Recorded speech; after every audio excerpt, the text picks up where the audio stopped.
आहे आणि तुम्ही स्वतः बैलजोडी हाकली, काय अनुभव आला? शेवटी आज मी एक शेतकऱ्याचा मुलगा आहे. माझ्या वडिलांनी शेतीमध्ये लहानपणापासून काम केलेलं आहे. त्यामुळे जरी गावाला फार मोठी शेती नसली तरी शेतीमध्ये राहिलेलो आहे, शेती पाहिलेली आहे आणि वडिलांनी लहानपणापासून काम केलं, त्यामुळे थोडीफार माहितीसुद्धा शेतीची आहे. आणि सगळ्यात महत्त्वाचं, जेव्हापासून आमदार झालो हा दर्यापूरचा आणि अंजनी गावचा, त्यामुळे बऱ्यापैकी शेतकऱ्यांचे प्रश्न हे मोठ्या प्रमाणामध्ये मांडले.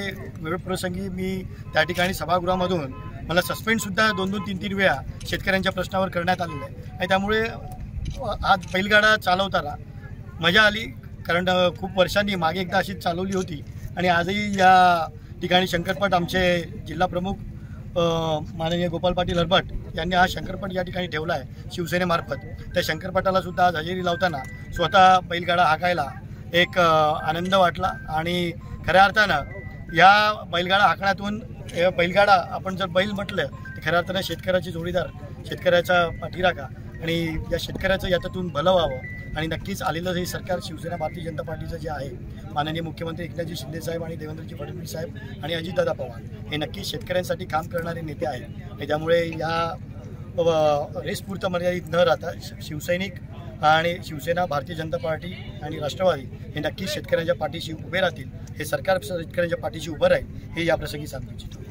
येणाऱ्या 22 तारखेला रामलल्लाचं आगमनानिमित्त आमच्या एकनाथभाई शिंदे, महाराष्ट्र राज्याचे लाडके मुख्यमंत्री, राष्ट्रीय सचिव अभिजितदादा अडसूळ यांच्या माध्यमातून पूर्ण महाराष्ट्रामध्ये रामलल्लाच्या आगमनानिमित्त विविध कार्यक्रम आयोजित केले होते. आमचा हा बैलपटाचा कार्यक्रम हा पहिल्यांदा यावर्षी आम्ही रामलल्लाच्या आगमनानिमित्त आम्ही आज आयोजित केला होता. यानंतरही असेच कार्यक्रम आम्ही आयोजित करणार आहोत.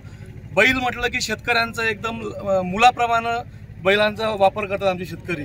12ही महिने आमचा शेतकरी राबतो. त्याचा आनंद, उत्साह त्यांचा वाढवण्याकरिता एकनाथभाई शिंदे यांनी प्रत्येक जिल्हा प्रमुखाला विविध कार्यक्रम 22 तारखेला आयोजित करायला सांगितले होते. त्यानिमित्तानं आमचे नेते अभिजितदादा अडसूळ यांनी मला 22 तारखेला बैलपटाचं नियोजन करायला लावलं. त्यानिमित्तानं मी सर्व शेतकऱ्यांचा उत्साह वाढण्याकरता हे नियोजन केलेलं आहे. एबीपी माझा, उघडा डोळे बघा नीट.